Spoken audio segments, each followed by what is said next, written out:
Cleanthes did not begin philosophy with the confidence of someone who already possessed the answers. He arrived in Athens with almost nothing.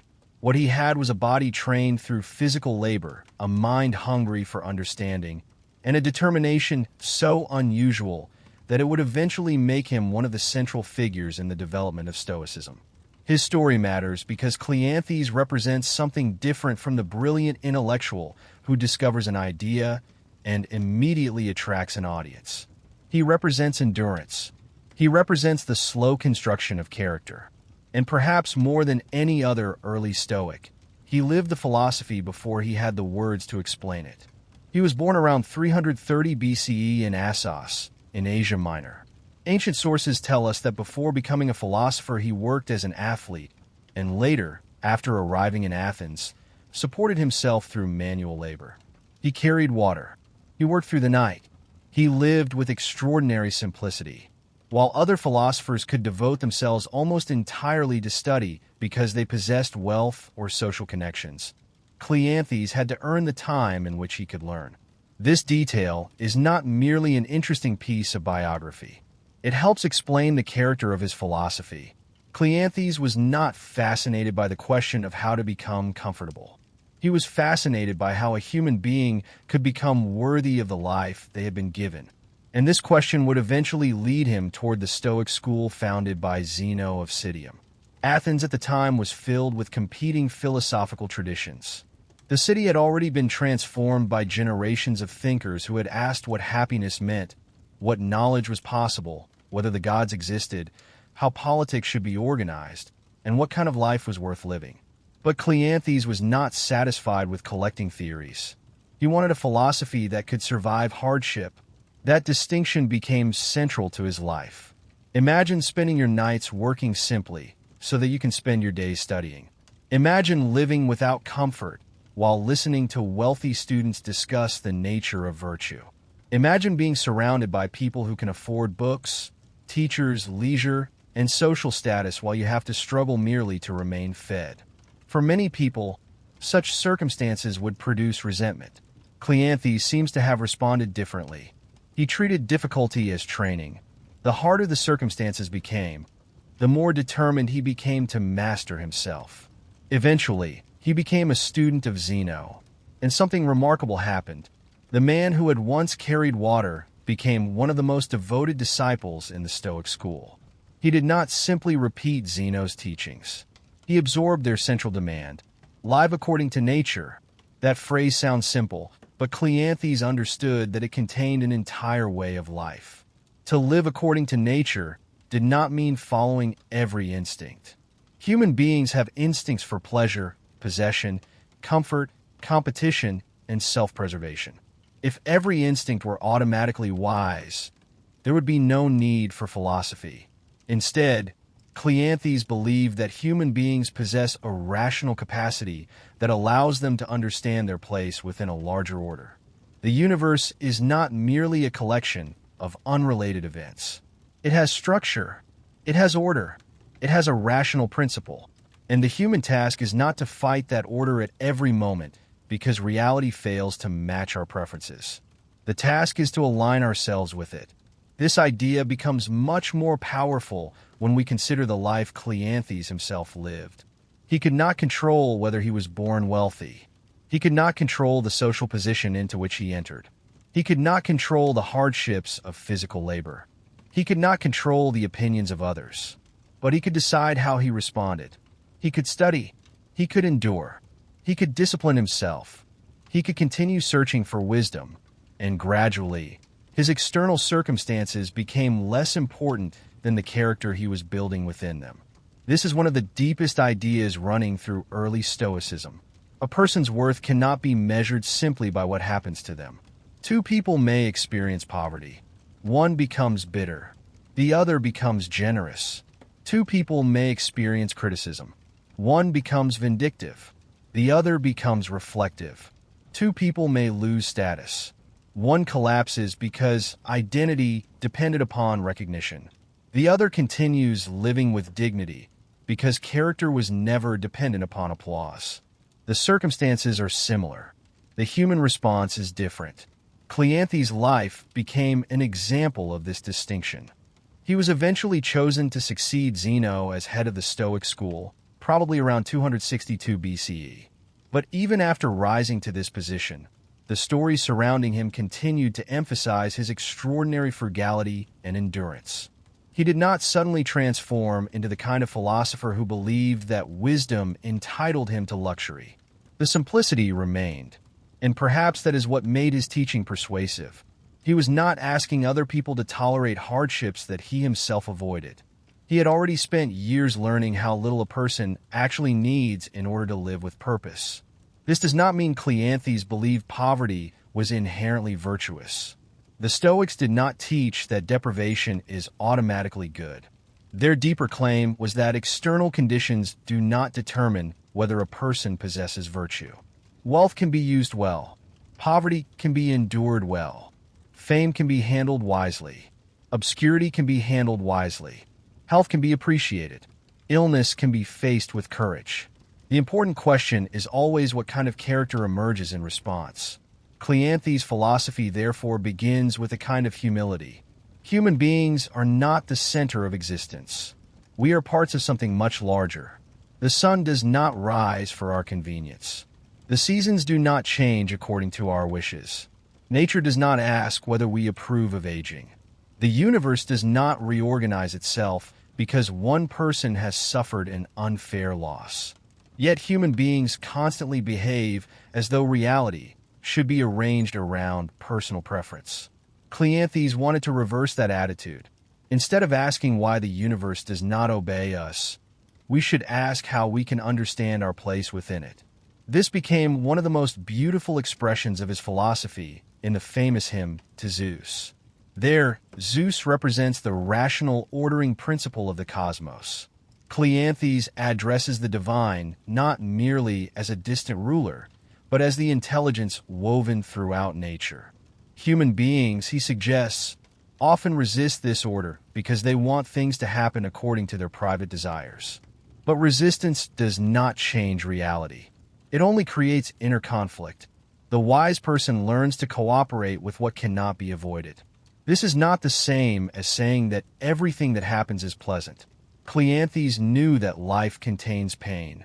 He knew that people lose what they love. He knew that bodies weaken. He knew that fortune changes without asking permission. His philosophy was never an attempt to erase these facts. It was an attempt to change our relationship with them. If suffering cannot always be avoided, perhaps the question is not how to eliminate every difficulty.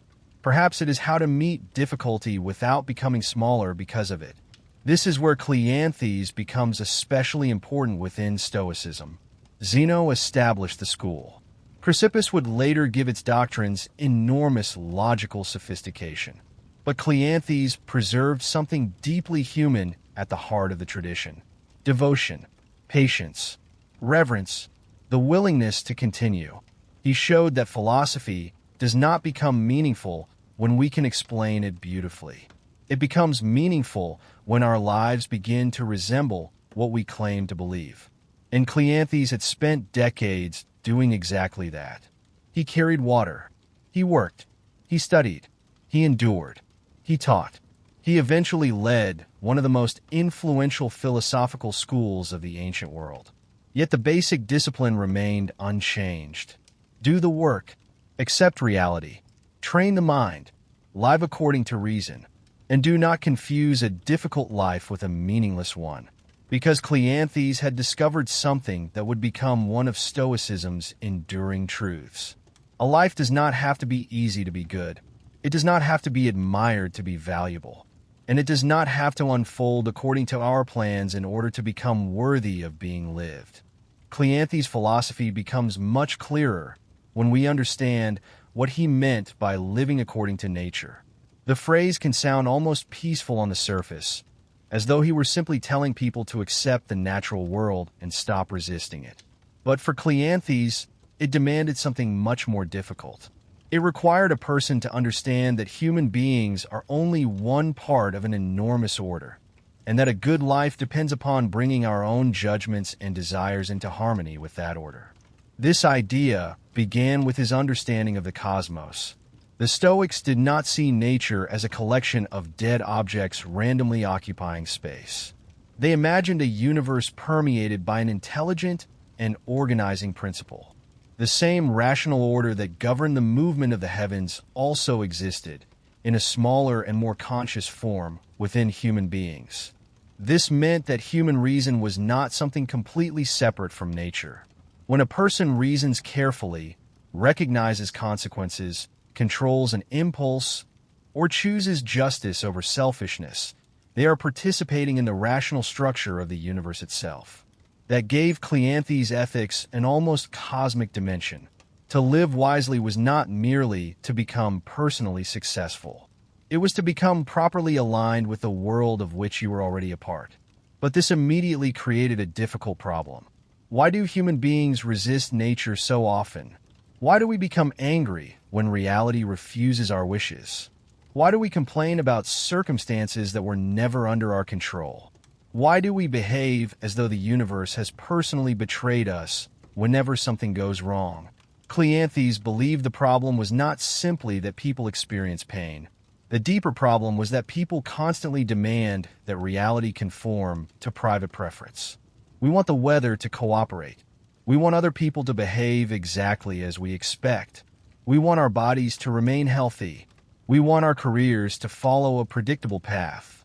We want the people we love to remain with us indefinitely. We want the future to give us guarantees. But nature offers none of these promises. Everything changes. Everything moves. Everything eventually becomes something else. The person who understands this does not become cold. They become less surprised by impermanence. This was one of the great disciplines of Stoicism. Do not build your peace upon the assumption that temporary things will remain permanent. Cleanthes knew this personally. His own life had begun without wealth or privilege. He had experienced physical hardship and uncertainty. He had lived without the comforts available to many of the people around him. Yet instead of seeing these circumstances as evidence that life was unfair, he treated them as opportunities to discover what was actually necessary for a good life. This does not mean that he believed hardship itself was desirable. It means that hardship could reveal something comfort often conceals. When everything is available, it is easy to confuse comfort with happiness. When comfort disappears, the distinction becomes much clearer. A person may discover that they can live with less than they imagined. They may discover that dignity does not require applause. They may discover that knowledge can be more valuable than possessions. They may discover that friendship matters more than status. They may discover that self-command is worth more than luxury. Cleanthes' own simplicity, therefore, became part of his philosophical education. He was not merely discussing the Stoic claim that external possessions are secondary. He was living in a way that demonstrated it. But there was another side to his thought that is just as important. Cleanthes did not believe human beings should simply endure whatever happens and become passive. The Stoic is still required to act. If you see injustice, you should respond according to reason. If someone needs assistance, you should help. If you have responsibilities, you should fulfill them. If you possess knowledge that can benefit others, you should share it. Acceptance of nature does not mean abandoning effort. It means understanding the difference between effort and control. You control the effort. You do not control every result. That distinction sounds simple, but it can completely change the way a person lives. Imagine preparing for an examination. You can study. You can organize your time. You can sleep properly. You can practice. You can enter the examination room prepared. But you cannot command the questions. You cannot control how difficult the paper will be. You cannot control the examiner. You cannot guarantee the final result. A person who confuses preparation with control will remain anxious even after doing everything possible. A Stoic recognizes the boundary. Do what belongs to you. Release what is not. Cleanthes believed this principle extended far beyond examinations. It applied to almost everything. You can speak honestly. You cannot control whether another person believes you. You can love someone sincerely. You cannot control whether they remain forever. You can work with discipline. You cannot control every economic circumstance. You can care for your body. You cannot guarantee that illness will never come. You can act courageously. You cannot guarantee that the world will reward courage. The goal is therefore not to make the outcome certain. The goal is to make your own conduct worthy. This gave Stoic philosophy a powerful answer to anxiety. Anxiety often begins when the mind tries to perform a task that is impossible. It tries to control the future. But the future is not yet here. The mind imagines hundreds of possible outcomes and then reacts emotionally as though they have already happened. Cleanthes would bring the person back to the present responsibility. What can you actually do now? Study, prepare, speak, apologize, help, wait, decide, act. Once the appropriate action has been taken, endless mental rehearsal does not increase control. It only increases exhaustion. This is why Stoicism was never simply a philosophy of endurance. It was a philosophy of attention. Where is your mind? Is it trapped in a past that cannot be changed? Is it living inside a future that has not arrived? Or is it responding intelligently to the circumstances that actually exist? Cleanthes believed wisdom required returning the mind to reality again and again. And this becomes particularly important when dealing with human relationships. Other people are among the greatest sources of frustration because they are outside our control. Someone may misunderstand you. Someone may betray you. Someone may criticize you. Someone may refuse to appreciate your effort. Someone may behave selfishly. The instinctive response is to demand that they become different. But Cleanthes would ask a more useful question. What kind of person will you become because of their behavior? If another person's dishonesty makes you dishonest, they have effectively controlled your character. If another person's anger makes you lose control, their anger has become your master. If another person's cruelty makes you cruel, their actions have entered your character and continued through you. The Stoic response is therefore not weakness. It is refusal. You may not be able to control another person's behavior, but you can refuse to let that behavior determine your own.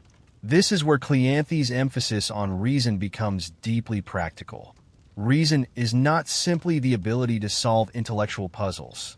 It is the capacity to create distance between what happens and what we choose to become.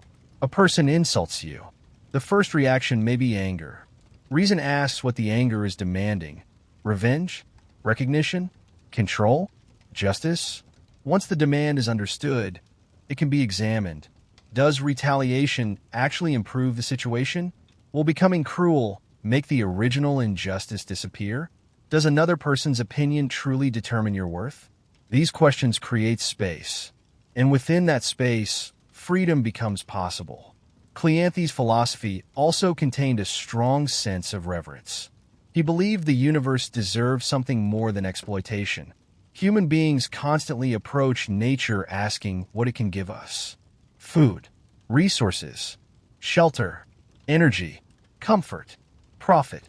But Cleanthes wanted people to recognize that we are not outside nature looking down upon it. We are inside it. Our bodies are made from the same natural processes that shape everything else. We breathe because nature permits us to breathe. We grow because natural processes sustain us. We age because change is built into existence. Eventually, we return to the larger order from which we came. This perspective could produce humility. The individual life is important, but it is not the whole of reality. We are temporary participants in something vastly larger. And once a person genuinely understands this, some forms of anxiety begin to look different. The need to be remembered by everyone becomes less important. The need to win every argument becomes less important. The need to control every circumstance becomes less important. The need to prove one's superiority becomes less important. What remains is character. How did I live? Was I honest? Was I courageous? Did I treat people fairly? Did I use reason? Did I fulfill my responsibilities? Did I allow circumstances to turn me into someone I did not want to become? These questions mattered far more to Cleanthes than whether life had been comfortable. This is why his philosophy could be demanding without being hopeless. He did not promise that the world would become gentle. He promised something more within human reach, that a person could become stronger in judgment, steadier in character, and more harmonious with reality. And the more deeply Cleanthes developed this vision, the more his philosophy began to resemble a kind of spiritual discipline. Not escape from the world, participation in it, not the elimination of difficulty, transformation through difficulty, not control over everything that happens, control over the way we meet what happens. The man who had once carried water through the streets of Athens had slowly arrived at a remarkable conclusion. The weight we carry through life is not determined only by what is placed upon our shoulders. It is also determined by how we understand the weight. And learning to understand it differently can change the entire experience of carrying it. Cleanthes' philosophy becomes even more interesting when we move from his idea of accepting nature to his understanding of what human beings are supposed to do within nature. For him, the universe was not merely something that happened to us. It was a living order in which every part had its place. The stars, the seasons, animals, plants, human beings, birth, decay, growth, and death all belong to one continuous process. To understand this was to understand something about ourselves. A human being is small compared with the cosmos, but not meaningless. We possess reason. We can recognize patterns. We can distinguish between what is admirable and what is shameful. We can examine our own desires. We can choose whether an impulse becomes an action. And because we possess these abilities, we have responsibilities that other creatures do not possess in the same way. Cleanthes therefore saw philosophy as a process of bringing the human mind into harmony with reality. This did not happen through one dramatic realization. It happened gradually. A person learns to notice their reactions. They discover how quickly anger appears, how quickly fear invents possibilities, how quickly desire turns something pleasant into something that feels necessary, how quickly pride transforms a small achievement into a demand for recognition. And once these patterns become visible, they can begin to be corrected. This is one of the most important aspects of Stoic education. You are not simply trying to learn what is true. You are trying to become the kind of person capable of living according to what is true. There is a difference. A person can understand that wealth is temporary and still become terrified when money disappears. A person can understand that reputation is unstable and still spend years worrying about what strangers think. A person can understand that death is inevitable and still live every day as though death were an impossible mistake. Knowledge alone does not transform character. Practice does. Cleanthes' own life gave this principle unusual force. He had already experienced the discipline of working for what he needed. He knew what it meant to live without abundance. He knew what it meant to continue learning when circumstances offered no guarantee that the effort would produce fame or wealth. That patience became part of his philosophical identity. He was not looking for shortcuts to wisdom. He was willing to repeat the work. And this is important because Stoicism was never designed as a philosophy of instant emotional relief. It was a philosophy of training. The mind, like the body, develops through repetition. An athlete does not become strong by understanding the concept of strength. They train. A musician does not master an instrument by reading about music. They practice. In the same way, a person does not become courageous merely by admiring courage. They must encounter fear and learn how to act without allowing fear to decide everything. A person does not become patient by agreeing that patience is valuable. They must experience irritation and practice restraint. A person does not become humble by saying that pride is dangerous. They must experience praise and learn not to become dependent upon it. This is where Cleanthes' philosophy becomes a philosophy of character. Character is built in ordinary moments. Someone interrupts you. Someone misunderstands you. A plan changes unexpectedly. A person receives recognition that you wanted. Someone else succeeds while you struggle. You have to wait. You are uncomfortable. You are tired. You are disappointed. None of these moments look philosophical, but Cleanthes would say that these are exactly the moments in which philosophy becomes real. The classroom can teach you an idea. Life tests whether you actually believe it. This also helps explain why Stoicism placed such importance on the distinction between external circumstances and inner virtue. A person may possess wealth without wisdom. They may possess status without integrity. They may possess intelligence without self-control. They may possess beauty without kindness. External success tells us very little about the moral quality of the person experiencing it.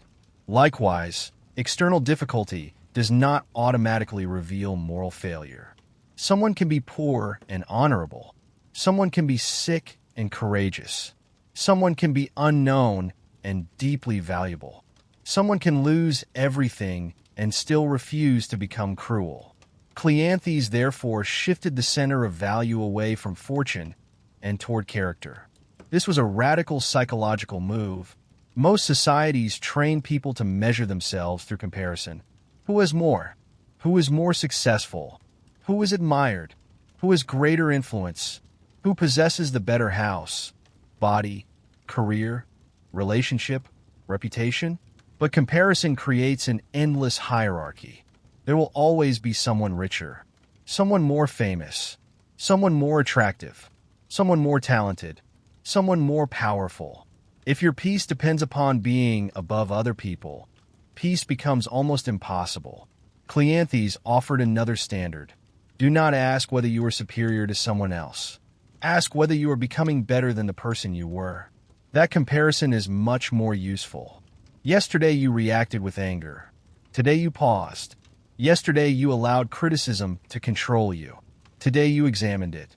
Yesterday you demanded certainty. Today you accepted uncertainty and acted anyway. These changes may be invisible to everyone else, but they are philosophically significant. The person is becoming more internally ordered. This idea also connects with Cleanthes' understanding of freedom. A person who needs constant approval is not entirely free. A person who cannot tolerate discomfort is not entirely free. A person who must have everything go according to plan is not entirely free. A person whose mood depends entirely upon other people's behavior is not entirely free. Their environment controls too much of their inner life. Freedom, for Cleanthes, begins when the mind becomes capable of governing itself. This does not mean that circumstances stop affecting us. They still do. Pain hurts, loss hurts, failure hurts, grief hurts, but being affected is not the same as being ruled. That distinction is crucial. You can feel grief without allowing grief to destroy every remaining part of your life. You can feel anger without turning anger into cruelty. You can experience fear without surrendering every decision to fear. You can experience disappointment without concluding that life has no value. The emotion is real, but it does not have to become the master. Cleanthes' emphasis on rational order also shaped his understanding of the divine. For him, the divine was not simply a supernatural being existing somewhere outside the universe. The divine was intimately connected with the rational structure of nature itself. His famous hymn to Zeus expresses this vision with unusual intensity. The universe is governed by a rational principle, and human beings possess a small share in that rationality. This meant that prayer, for Cleanthes, could not simply be a request for the universe to rearrange itself around personal desire. A person should instead seek alignment with the order of things. That is a profound shift. Instead of saying, "Make reality, give me what I want," the person learns to ask, "Help me understand what reality requires of me." That change can transform the meaning of acceptance. Acceptance is no longer merely saying, "I cannot do anything." It becomes saying, "I will stop fighting facts that cannot be changed, and I will use my remaining freedom wisely." This is why Cleanthes could combine reverence with responsibility. If nature is ordered, then our task is not to escape nature. Our task is to participate in it properly. Human beings are social creatures. We live through cooperation. We inherit language. We inherit knowledge.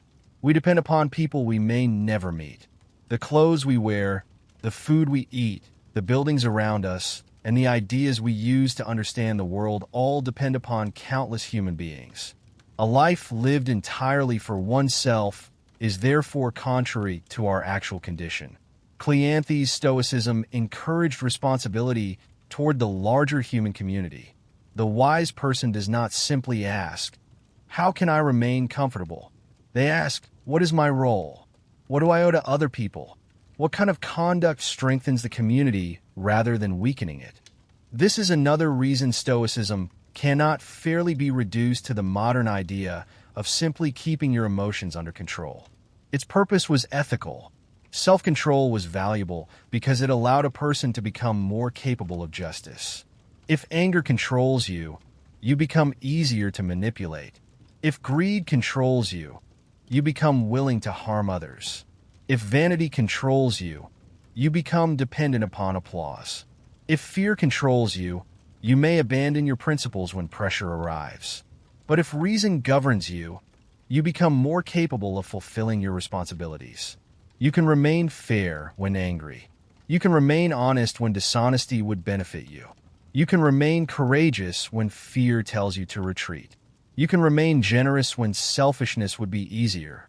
The goal of self-mastery was therefore not isolation. It was service. Cleanthes also understood something about mortality that lies quietly beneath much of Stoic thought. Everything we possess is temporary. Our bodies, our homes, our reputations, our relationships, our accomplishments. Eventually, even our memories disappear from the minds of those who knew us. This can sound depressing, but Cleanthes approached impermanence differently. The temporary nature of things does not make them worthless. A sunrise does not become meaningless because it lasts only minutes. A conversation does not become meaningless because it ends. A friendship does not become meaningless because human beings are mortal. The fact that something ends does not erase the value of its existence. The mistake is demanding eternity before allowing ourselves to appreciate what is temporary. Once we understand that everything changes, we can become more attentive to what is actually happening now. We stop postponing life until circumstances become perfect. We stop believing that happiness will begin after some future achievement. We stop treating the present as merely a waiting room for the life we think is coming. Cleanthes' philosophy, therefore, contains a quiet invitation. Live the life that is actually in front of you, not the imaginary life in which every difficulty has disappeared, not the future life in which everyone finally understands you, not the fantasy in which nothing you love can ever be lost. This life, with its limitations, with its uncertainty, with its responsibilities, with its opportunities to practice wisdom. The man who once carried water through Athens eventually became the head of a philosophical school because he had learned to value something that could not be measured by wealth or status: endurance. He had learned that a person can possess very little externally while developing something enormous internally. And perhaps this is why Cleanthes remains such an important figure in the early history of Stoicism. He reminds us that philosophy is not proven by how impressive an argument sounds. It is proven by what happens to a person when life becomes difficult. When comfort disappears, what remains? When praise disappears, what remains? When certainty disappears, what remains? When plans collapse, what remains? Cleanthes' answer was reason, character, duty, and the willingness to continue living intelligently within a world that was never designed to satisfy every human desire. That is where his philosophy becomes more than an ancient doctrine. It becomes a discipline for anyone who has ever discovered that life will not unfold exactly as expected and has had to decide what kind of person they will be anyway. Cleanthes' philosophy reaches its deepest point when we stop treating Stoicism as a collection of instructions for becoming calm and instead see it as a complete transformation of the way a person understands existence. He did not believe that the purpose of philosophy was to make life comfortable. He believed it was to make a human being capable of living well regardless of comfort. That distinction explains almost everything about his life. Cleanthes had begun without wealth. He had worked with his body. He had carried water while other people studied. He had lived simply. He had spent years learning before he became a teacher himself. His life demonstrated an idea that Stoicism would continue carrying forward for centuries. You do not need favorable circumstances before you begin becoming the person you want to be. You begin with the circumstances already in front of you. This is one of the most difficult lessons because human beings are experts at postponement. We tell ourselves that we will become peaceful when life becomes stable. We will become disciplined when we have more time. We will become generous when we have more money. We will become courageous when we feel less afraid. We will begin living when the difficult period is over. But there is always another difficulty, another responsibility, another uncertainty, another reason to wait. Cleanthes' life suggests that waiting for perfect circumstances is another way of surrendering control over our character. The conditions may never become ideal. The question is whether we can still live intelligently within imperfect conditions. This is why his understanding of virtue was so important. Virtue was not an abstract possession. It was something expressed through action. Courage existed when there was something to fear. Patience existed when there was something irritating. Justice existed when selfishness would have been easier. Self-control existed when desire was strong. Wisdom existed when circumstances were confusing. Without difficulty, many virtues would remain invisible. A person may believe they are patient until someone truly tests their patience. They may believe they are generous until generosity becomes inconvenient. They may believe they are brave until fear becomes real. Life reveals the difference between the character we imagine and the character we actually possess. Cleanthes, therefore, treated difficulty differently from the way most people instinctively do. We usually see an obstacle as something standing between us and the life we want. The Stoic can see the obstacle as the place where character becomes visible. This does not mean that every obstacle is secretly good. Some things are genuinely terrible. Illness can be devastating. Bereavement can break the heart. Poverty can create suffering. Injustice can destroy lives. Stoicism does not require us to pretend otherwise. What it asks is more demanding. When something terrible happens, what remains within your responsibility? Perhaps the event itself cannot be reversed. Perhaps the loss cannot be repaired. Perhaps another person cannot be changed. But there is still a question about your response. Will you become cruel? Will you become hopeless? Will you abandon your principles? Or can you suffer without surrendering your humanity? This is where Cleanthes' philosophy becomes profoundly serious. The goal is not to avoid pain. The goal is to prevent pain from deciding what kind of person you become. There is a great difference between suffering and moral collapse. A person can suffer and remain kind. They can grieve and remain loving. They can fail and remain honest. They can lose everything external and still possess dignity. That distinction may be one of the most valuable ideas contained within Stoicism. External fortune can change rapidly. Character takes longer to build. And because character takes time, it cannot be rebuilt instantly when a crisis arrives. You build it beforehand, through ordinary decisions, through restraint, through honesty, through reflection, through doing difficult things without constantly demanding recognition. Cleanthes had spent his entire life doing this kind of work. That is why his personal story and his philosophy cannot really be separated. The man who carried water became the head of the Stoic school. But perhaps the more important transformation happened before anyone recognized him. He had learned to value what could not be seen from the outside. The discipline of the mind, the endurance of the body, the pursuit of wisdom, the ability to live without being ruled by possessions, the willingness to accept reality without surrendering responsibility. Eventually, Cleanthes succeeded Zeno as leader of the Stoic school. He remained in that position for many years, preserving and developing the tradition until his death around 230 BCE. Ancient accounts surrounding his death are particularly striking because they describe a final act of the same philosophy he had spent his life teaching. According to one tradition, after developing an ulcer in his mouth, Cleanthes was advised to stop eating for a period. When his condition temporarily improved, he reportedly refused to return to ordinary life. reasoning that he had already gone far enough toward death that he would continue rather than reverse course.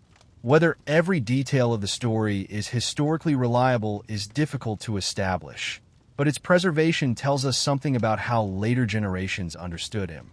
They saw a philosopher whose life was inseparable from endurance, someone who had spent decades practicing the idea that circumstances should not become the master of the mind. His most famous surviving work, the Hymn to Zeus, gives us another glimpse into the spiritual dimension of his thought. It is not a dry philosophical argument. It is an expression of reverence. Cleanthes looks at the universe and sees order rather than meaningless fragmentation. He sees human beings struggling because they resist the larger structure of reality. And he imagines wisdom as a movement toward harmony. The mature person does not constantly demand that the universe become different. They seek to understand it. This idea can easily be misunderstood. Accepting reality does not mean approving everything that happens. A person can recognize that an injustice occurred without approving of the injustice. They can accept that something happened without believing it was morally good. Acceptance concerns reality. Approval concerns judgment. Cleanthes wanted us to stop wasting ourselves on the impossible demand that the past become different. The past cannot be negotiated with. What happened has already entered the chain of events.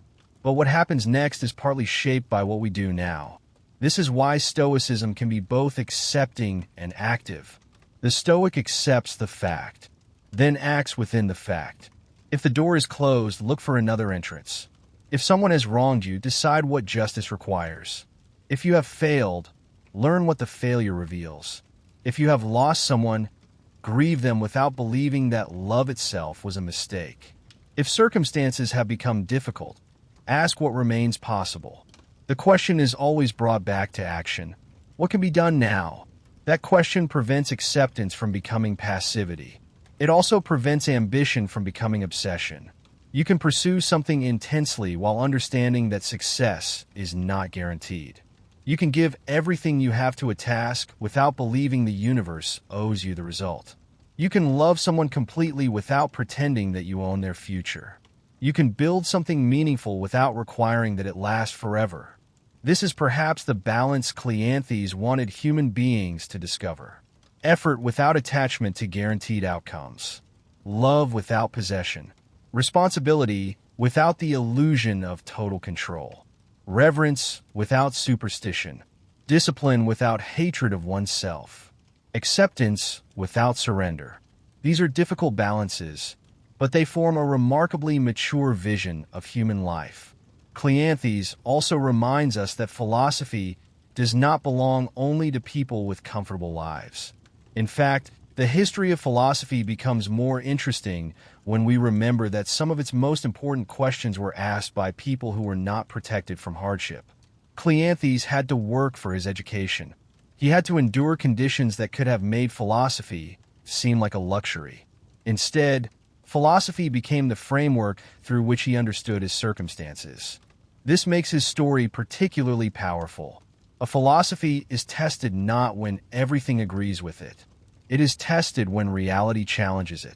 If your philosophy only works when you are successful, it is not yet strong. If it only works when people treat you well, it is not yet strong. If it only works when your health is good, your finances are secure, and your relationships are stable, it has not yet faced the hardest questions.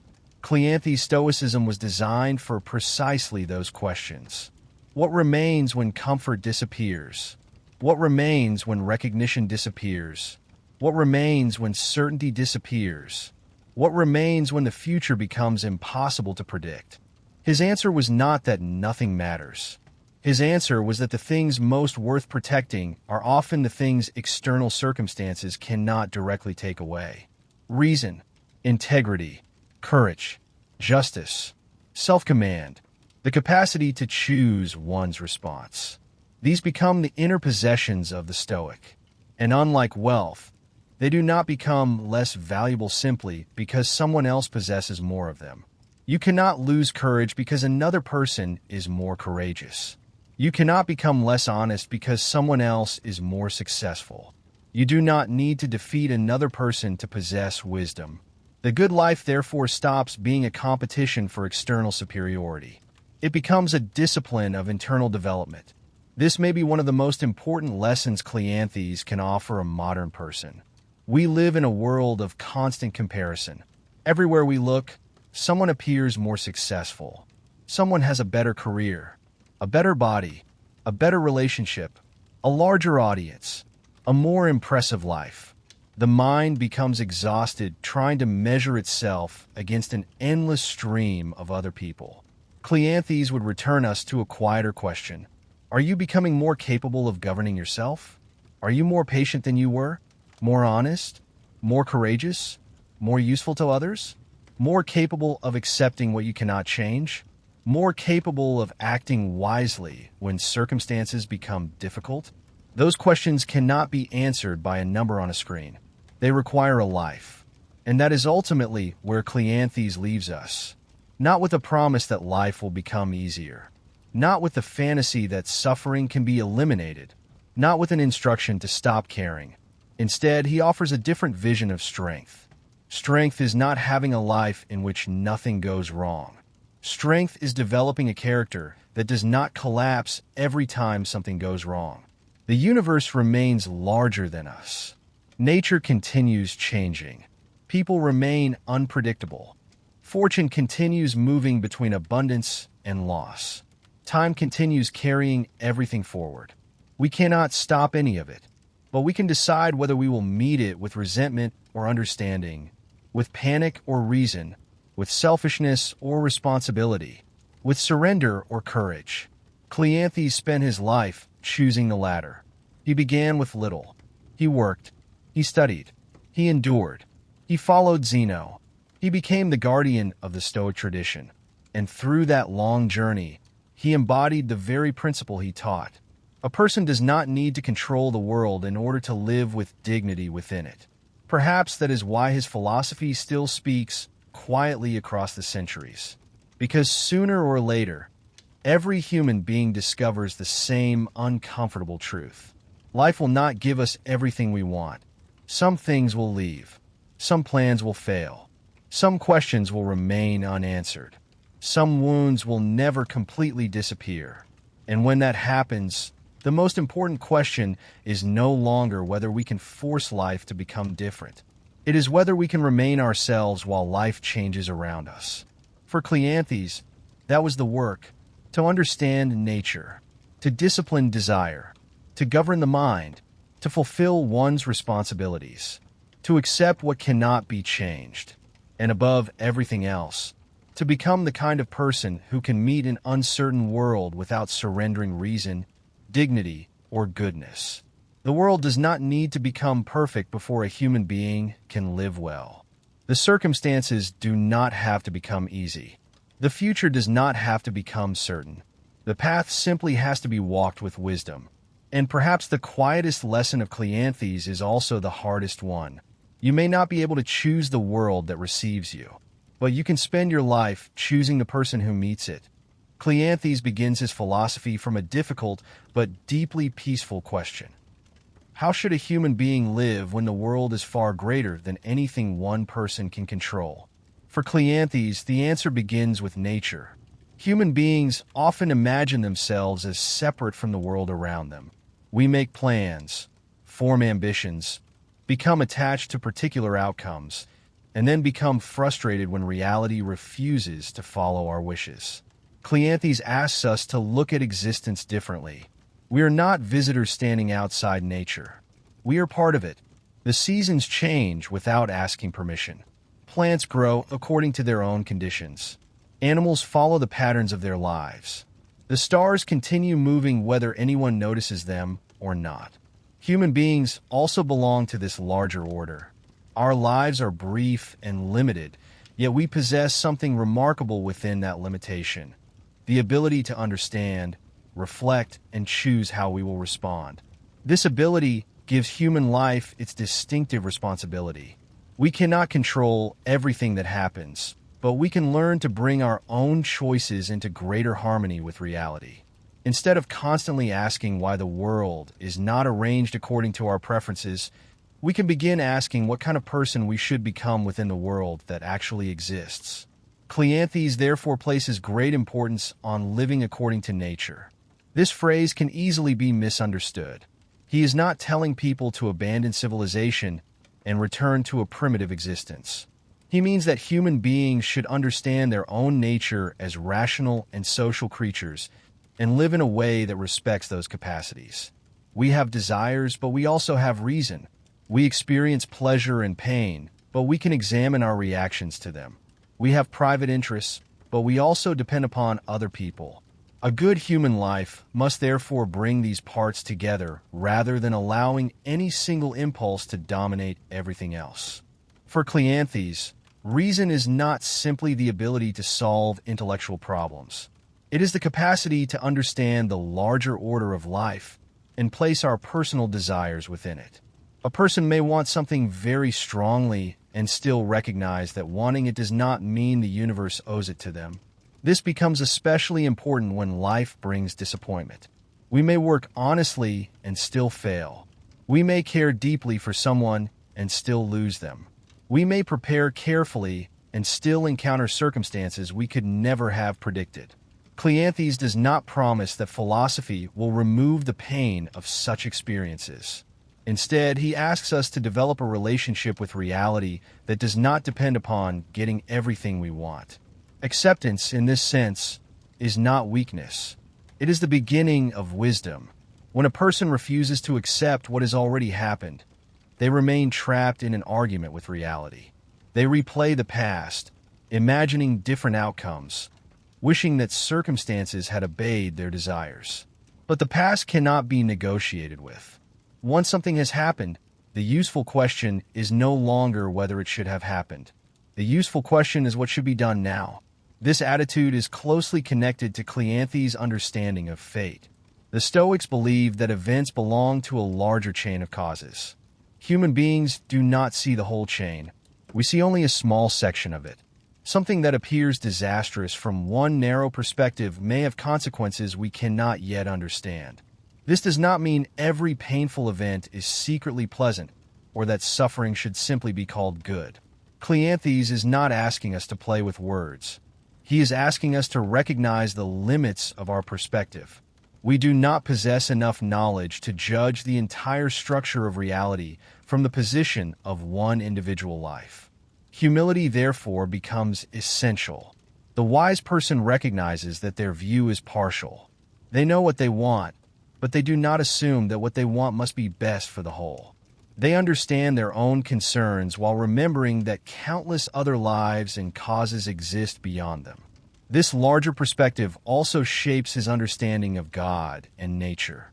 Cleanthes identifies the divine with the rational ordering principle present throughout the universe. The world is not, in his view, a completely meaningless collection of events. It possesses an underlying intelligence and coherence. His famous hymn to Zeus expresses this idea with unusual force. Zeus becomes a symbol of the rational power ordering the whole of existence.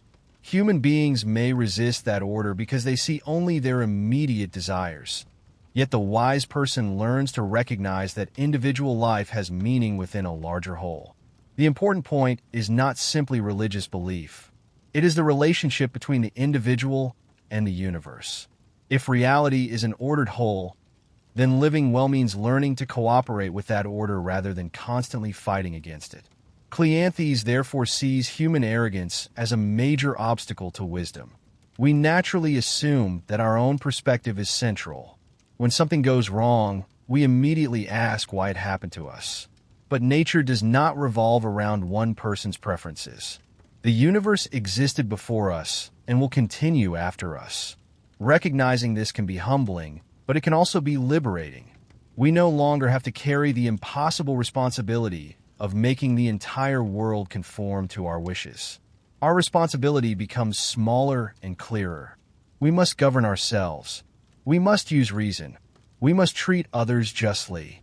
We must accept the limits of our control.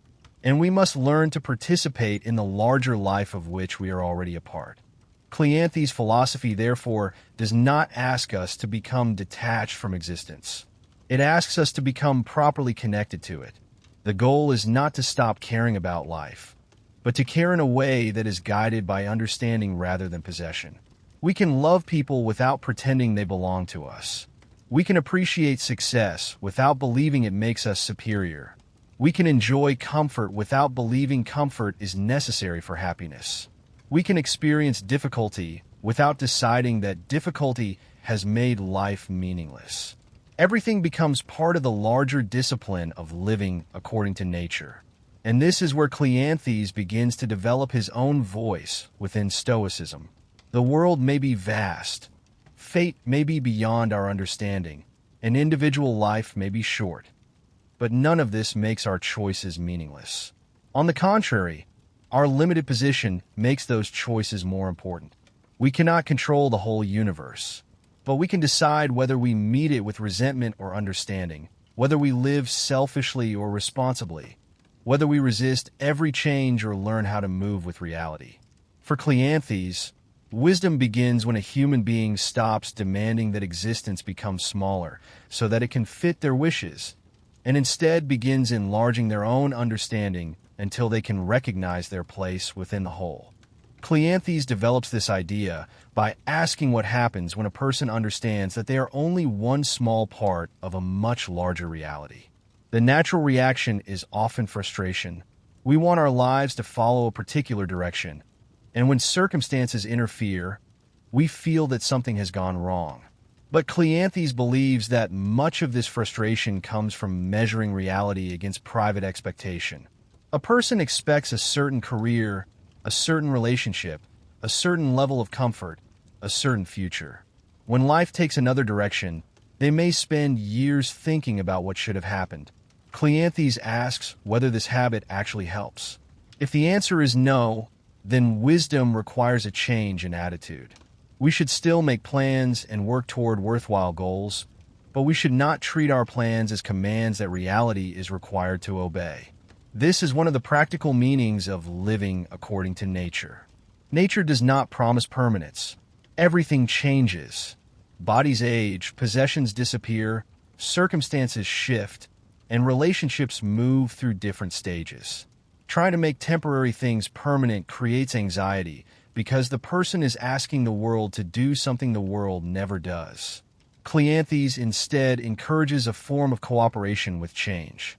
When circumstances shift, the wise person adjusts without abandoning their principles.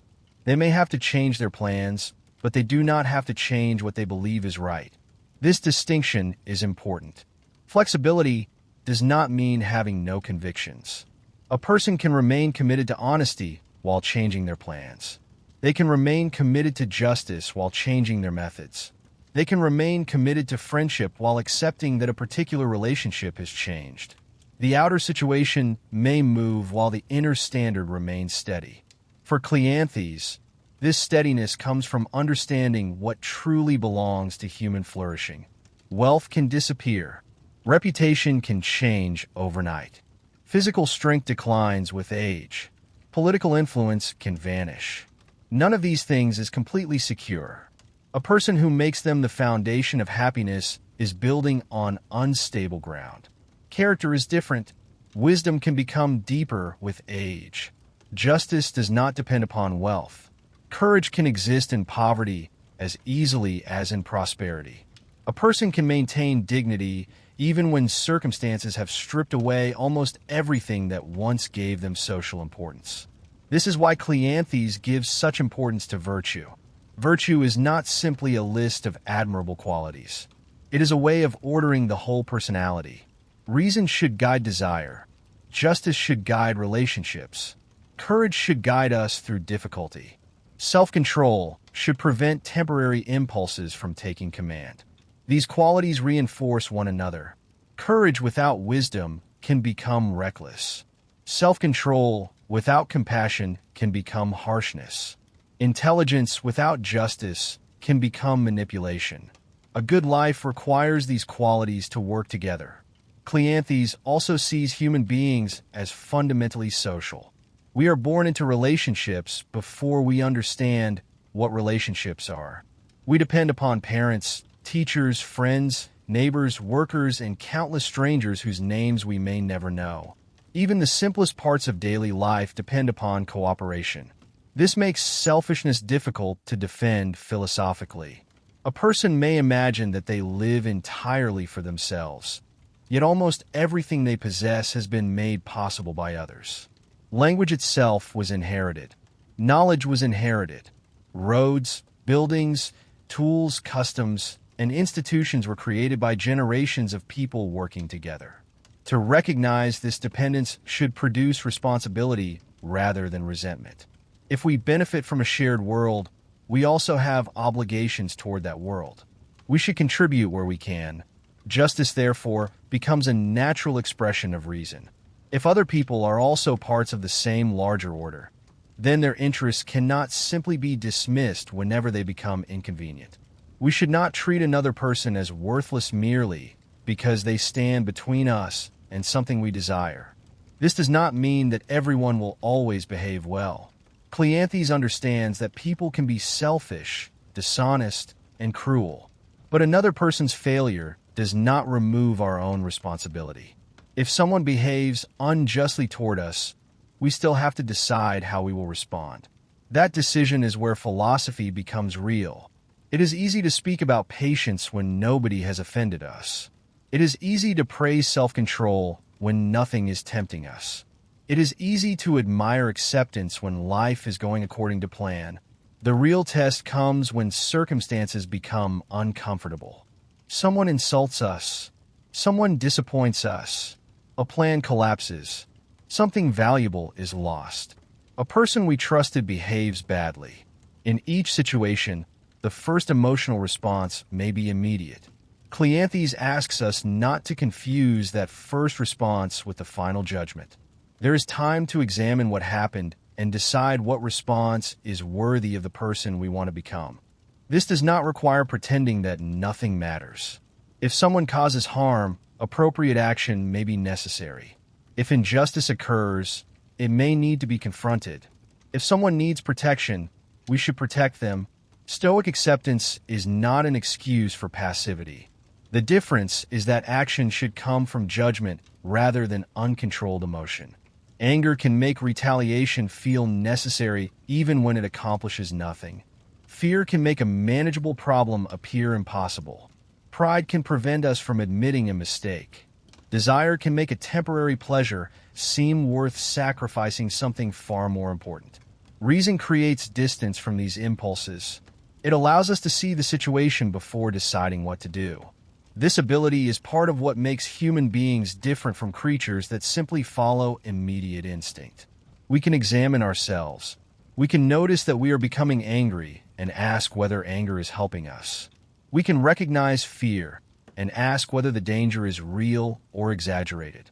We can notice desire and ask whether satisfying it is actually worth the cost. For Cleanthes, this reflective ability should not be reserved for moments of crisis. It should become a habit. A person should regularly ask what they are pursuing and why. They should examine what they consider important. They should notice how much of their happiness depends upon things outside their control. They should ask whether their actions contribute to the lives of others or merely increase their own comfort. Such questions gradually change the scale by which life is measured. A person may begin to care less about appearing impressive and more about being trustworthy.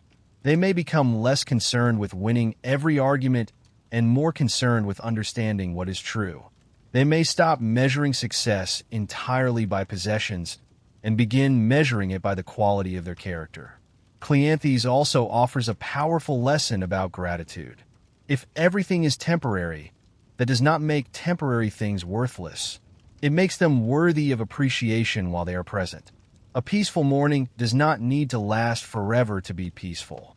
A friendship does not need to last forever to have been meaningful. A period of good health does not need to continue indefinitely to have been valuable. The mistake is not loving temporary things. The mistake is demanding permanence from them. Once this distinction is understood, appreciation becomes less anxious. We can enjoy what is here without constantly asking how long it will remain. We can care deeply without turning care into possession. This attitude also makes loss easier to understand. Loss still hurts because attachment was real. Cleanthes does not need to deny that pain. What philosophy can change is the additional suffering created by the belief that reality had no right to change. Everything belongs to a larger process. We enter it for a short time. We receive certain people, opportunities, abilities, and experiences. Then circumstances change, sometimes gently and sometimes painfully. The wise response is neither indifference nor rebellion against reality. It is participation with understanding. Cleanthes' philosophy therefore asks for something more mature than simple optimism. Optimism expects things to turn out well. His philosophy asks us to become capable of living well even when they do not. That difference is crucial. A person who needs everything to go well can remain peaceful only when circumstances cooperate. A person who has learned to live according to reason can preserve something of that peace even when circumstances become difficult. This is the freedom Cleanthes values. Not freedom from change, but freedom from the constant demand that change must stop before we can be at peace. Cleanthes' philosophy becomes even more powerful when we consider what he means by accepting the order of nature. Acceptance does not mean that every event is pleasant, fair, or easy to understand. It means recognizing that reality has its own movement, and that a human being cannot build a good life by fighting against every fact that refuses to match personal desire. A person may spend years wishing that the past had been different.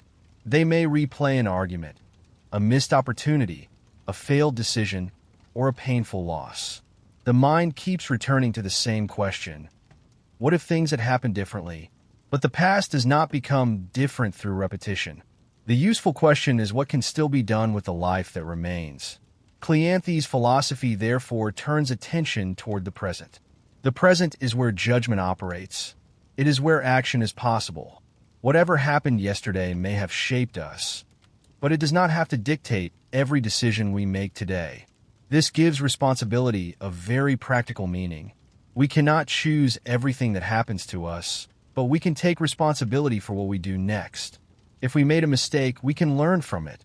If we harm someone, we can try to repair the damage. If circumstances change, we can adjust. If something cannot be repaired, we can stop wasting our lives pretending that it can. This attitude requires honesty.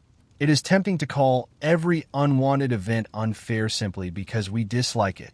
But dislike and injustice are not the same thing. A person may lose an opportunity without having been wronged. Someone may disagree with us without being our enemy. A difficult situation may be painful without being a punishment. Learning to make these distinctions protects the mind from unnecessary resentment.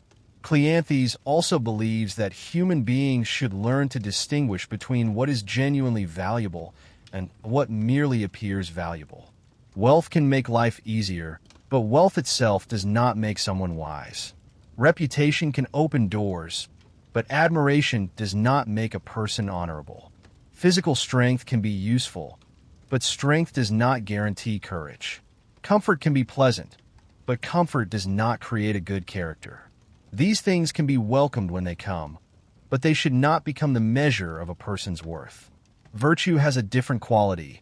It remains valuable regardless of circumstance. A poor person can be just. A sick person can be courageous. An unknown person can be wise. Someone with little social power can still behave with extraordinary dignity. This gives human worth a foundation that fortune cannot easily destroy. It also changes the way we think about failure. If success is measured only by outcomes, then a person can do everything responsibly and still be judged unsuccessful because circumstances did not cooperate. Cleanthes offers another measure. Ask whether the person acted according to reason, whether they fulfilled their responsibilities, and whether they remained honest when things became difficult. The outcome matters, but it is not the entire story. This is especially important in relationships. Human beings naturally want to be understood, appreciated, and loved. But expecting other people always to behave according to our wishes creates constant disappointment. People have their own histories, fears, weaknesses, and judgments. We can communicate clearly and treat them fairly, but we cannot control their minds. A mature relationship, therefore, requires both care and freedom. We should value people without treating them as possessions. We should listen without demanding complete agreement. We should forgive where forgiveness is appropriate without pretending that harmful behavior never happened. Cleanthes' social philosophy grows from the same understanding. Human beings are connected by a shared rational nature. We are not isolated individuals who happen to meet from time to time. Our lives are woven together through cooperation. Someone grows the food we eat. Someone builds the home we live in. Someone teaches the knowledge we use. Someone maintains the roads we travel. Someone provides the countless ordinary services that make daily life possible. Most of these people will never know our names, yet our lives depend upon their work. Recognizing this should make arrogance harder to maintain. No individual creates their life entirely alone. Even our most private achievements usually depend upon the contributions of others. For Cleanthes, this creates a natural obligation to contribute in return. A good life is not merely a private project of becoming calm. It includes becoming useful. A person who becomes philosophically calm but remains selfish has not fully understood the Stoic vision. Wisdom should make a person more reliable, more fair, and more willing to help. Inner discipline should improve the way one treats the world outside oneself. This is why justice is inseparable from wisdom. If we understand that other people are also parts of nature and possess the same basic capacity for reason, then harming them for trivial personal advantage becomes difficult to justify. Their lives are not simply tools for our purposes. The same principle can be applied to leadership. A person with authority has greater responsibility because their decisions affect more lives. Power should therefore be treated as a duty rather than as permission to satisfy personal desires. A ruler who becomes obsessed with praise becomes dependent upon praise. A ruler who becomes obsessed with wealth becomes controlled by wealth. A ruler who treats power as personal property eventually forgets the purpose of authority. Cleanthes' philosophy encourages leaders to remember that they are also parts of nature. Their position may be unusual, but their basic human condition is not. They remain subject to time, change, uncertainty, and death. This awareness can make leadership more humble. It can also make ordinary people less impressed by external status. Titles, wealth, and influence may look powerful from the outside, but none of them can protect a person from the basic conditions of existence. Everyone ages. Everyone experiences uncertainty. Everyone eventually loses things. Everyone must confront the limits of control. What distinguishes one person from another is how they respond. Cleanthes therefore places great importance on inner consistency. A person should not have one set of principles when life is easy and another when life becomes difficult. If justice matters, it should matter when being just is inconvenient. If honesty matters, it should matter when lying would be profitable. If self-control matters, it should matter when temptation is strongest. Character becomes trustworthy when principles survive pressure. This is also why he values simplicity. Simplicity does not mean rejecting everything enjoyable. It means reducing unnecessary dependence. The more things a person believes they must possess in order to be happy, the more fragile their happiness becomes. Someone who needs constant praise is vulnerable to criticism. Someone who needs constant comfort is vulnerable to discomfort. Someone who needs everyone to agree with them is vulnerable to disagreement. Someone who believes happiness requires perfect circumstances is vulnerable to almost everything. A simpler life reduces these points of dependence. The person learns to appreciate what is available without insisting that it must remain forever. They enjoy comfort without becoming afraid of its disappearance. They value friendship without demanding control. They pursue success without making success the foundation of their identity. This is not emotional emptiness. It is proportion. Cleanthes wants human beings to care about things according to their real importance. A minor insult should not receive the same emotional weight as a serious injustice. A temporary inconvenience should not destroy an entire day. A financial loss should not automatically become a judgment about personal worth. Reason restores proportion. It tells us that not every event deserves the same response. It also reminds us that we often exaggerate our own importance. Something that feels enormous from inside our private experience may be small within the larger movement of nature. This wider perspective can create humility without creating despair. We are small, but we are not meaningless. Our lives are brief, but our choices still matter. We cannot control the whole order of nature, but we can participate in it intelligently. That is the balance Cleanthes wants us to find. We are neither masters of the universe nor helpless victims of it. We are participants. We have enough freedom to shape our character, enough reason to examine our judgments, and enough responsibility to affect the lives around us. The task is to use those abilities well. And perhaps this is why Cleanthes' philosophy remains so quiet and powerful. It does not ask us to conquer reality. It asks us to understand our place within it. When we stop demanding that life guarantee our preferences, we become more capable of appreciating what life actually gives.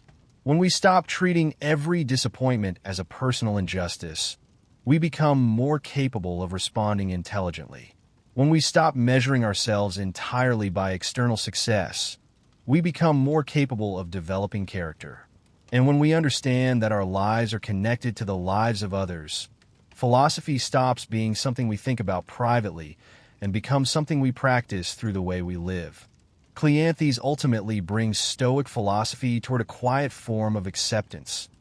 Not the acceptance of a person who has given up, but the acceptance of someone who has learned to see reality clearly. The world will not always follow our plans. People will not always understand us. Health will change. Fortune will move. Some opportunities will disappear before we are ready to let them go. Even the people we love cannot remain with us forever. Cleanthes does not ask us to become indifferent to these facts. He asks us to stop treating them as violations of how life is supposed to work. Everything that lives belongs to change. Once this becomes clear, the question changes. Instead of asking how we can make everything remain as we want it, we begin asking how we can live wisely within what is actually happening. That shift is at the center of his philosophy. A person can still have ambitions.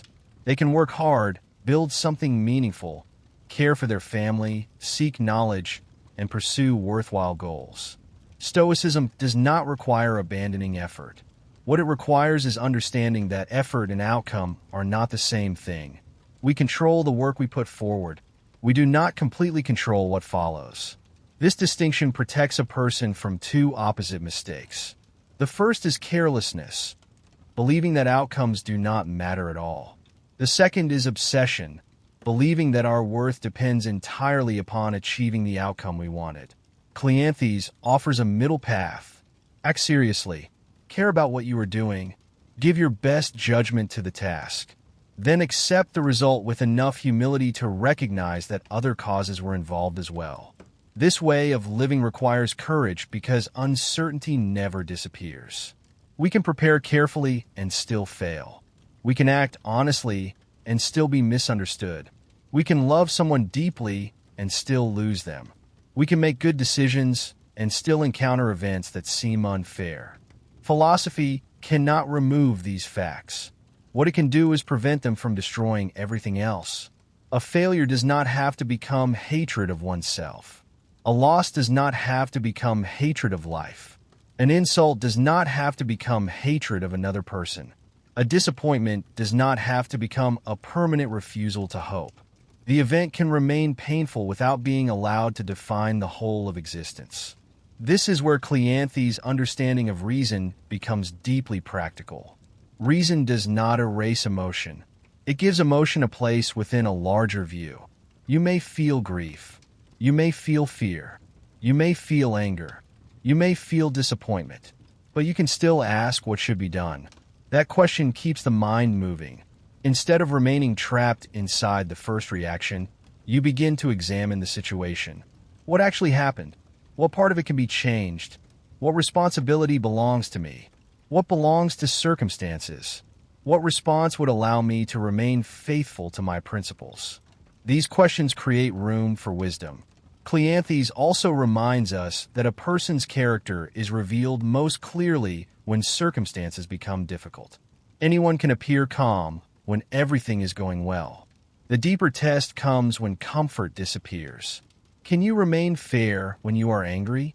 Can you remain honest when dishonesty would benefit you? Can you remain humble when you receive praise? Can you remain steady when others criticize you? Can you accept change without becoming bitter? These are not abstract philosophical problems. They are ordinary moments that occur throughout every human life. For Cleanthes, each one offers an opportunity to practice virtue. Virtue is therefore not a performance. It is something built quietly through repeated choices. A person becomes patient by practicing patience. They become courageous by acting courageously when fear appears. They become just by repeatedly choosing fairness even when selfishness would be easier. Over time, these choices become character, and character becomes more valuable than anything fortune can give because fortune can change without warning. A person may lose possessions. They may lose status. They may lose influence. They may lose physical strength. But if they have developed wisdom, justice, courage, and self-control, they still possess something that circumstances cannot easily take away. This is why Cleanthes does not measure a life by its outward appearance. A person may look successful while being completely ruled by fear and desire. Another may live quietly with very little recognition while possessing extraordinary inner stability. The second person may be closer to the Stoic ideal. The goal is not to impress the world. The goal is to become capable of governing oneself. This also explains why Cleanthes sees human beings as members of a larger community. Self-mastery should not turn into isolation. A person who becomes calm but stops caring about others has misunderstood the purpose of wisdom. We live through relationships. We inherit knowledge from people who came before us. We depend upon the work of strangers. We receive care from families, friends, teachers, and communities. In return, we have responsibilities. We should contribute where we can. We should act fairly. We should avoid causing unnecessary harm. We should use whatever abilities we possess in ways that benefit more than ourselves. For Cleanthes, this is part of living according to nature because human beings are naturally social. Our rational abilities were never meant to serve private ambition alone. They allow us to cooperate. This makes justice a natural expression of wisdom. If another person is also part of the same larger order, their suffering cannot simply be dismissed whenever it becomes inconvenient. Their dignity does not disappear because they have less wealth, less influence, or less social importance. A rational life, therefore, becomes a responsible life. The more clearly we understand our connection with others, the less attractive selfishness becomes. And the more clearly we understand our place within nature, the less necessary constant control begins to feel. We do not need to command everything. We need to participate intelligently. That may be the deepest lesson Cleanthes leaves behind. The universe does not ask permission before changing. Life does not guarantee permanence. Fortune does not promise fairness. But within this changing world, human beings possess the ability to develop character. We can learn to respond instead of merely react. We can learn to appreciate without possessing. We can learn to act without demanding certainty. We can learn to accept without becoming passive. We can learn to care deeply without believing that everything we love must remain forever. This is a difficult form of freedom, but it is a durable one. The person who depends upon perfect circumstances will always be vulnerable because perfect circumstances do not exist. The person who depends upon character has a stronger foundation. When circumstances are favorable, they use them well. When circumstances become difficult, they continue practicing what matters. When fortune gives, they receive without arrogance. When fortune takes away, they grieve without surrendering their entire identity. They understand that both gain and loss belong to the same changing world. Cleanthes' philosophy, therefore, does not promise a life without pain. It offers a way of meeting pain without allowing it to become the final authority over the mind. It does not promise that everything will make sense immediately. It teaches humility about how little of the whole order we can see. It does not promise control over the future. It teaches responsibility for the present. And it does not promise that nature will give us everything we want. It asks us to become wise enough to live well with what nature actually gives. In the end, Cleanthes asks us to widen our perspective. Our private worries are real, but they are not the whole of reality. Our ambitions matter, but they are not the measure of our worth. Our losses hurt, but they do not erase everything that remains. Our lives are temporary, but the way we live them still matters. We are small parts of something immense, yet within that small space, we can choose. We can choose reason over impulse. We can choose justice over selfishness. We can choose courage over fear. We can choose gratitude over constant dissatisfaction. And we can choose to meet the changing world without demanding that it stop changing before we allow ourselves to live peacefully. For Cleanthes, that is what it means to live according to nature. Not to escape the world, not to conquer it, but to understand it, accept our place within it, and live